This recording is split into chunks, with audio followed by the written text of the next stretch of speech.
ng liham ay mula kay Ginang Elsie Gonzalez na nagpakilalang Administrative Officer ng Southern Negros College o SNC.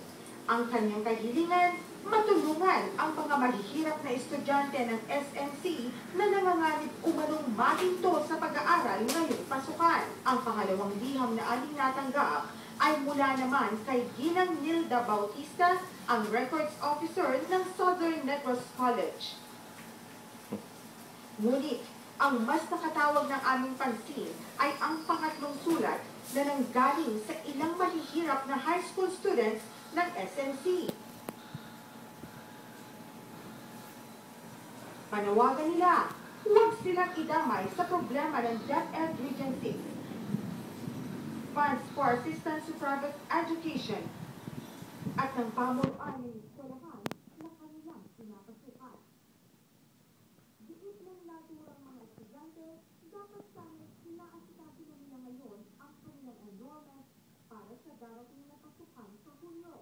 Subalit ang kanilang problema ay ayaw i-release ng Southern Negros College ang mga requirements o records na kanilang kailangan para sa enrollment. Dahil dito, nagpasa ang aming team na tulungan sa abot ng aming makakaya ang mga kaawa-awang estudyante na ang hangad ay makatapos ng pag-aaral para sa mas magandang kinabukasan.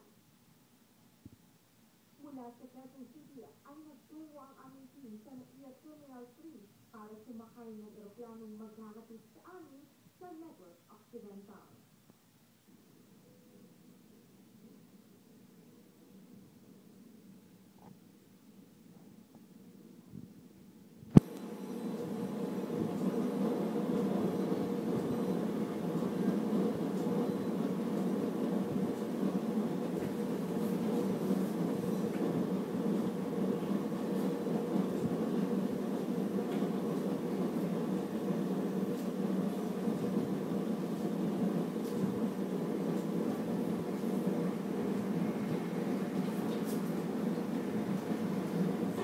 Has come to a complete stop.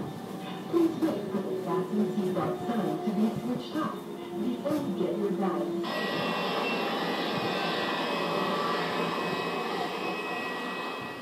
Umaga na nang kami ay makarating sa Silay Airport sa Bacolod City.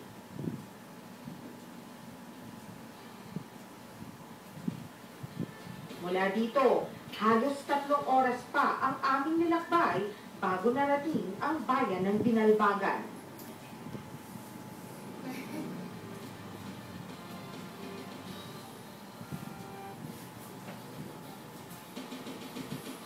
Dumiretso na kami sa Southern Negros College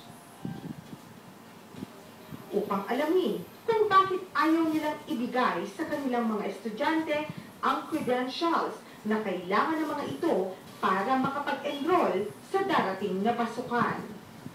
Ako si Rachel Villanedo, ang inyong koresponde. Ano nga bang dahilan ay i-release ng Southern Negros College ang mga credentials ng kanilang mga estudyante na nag-aangad makapag-enroll sa darating na pasukan? Tutukan yan sa aming pagbabalik.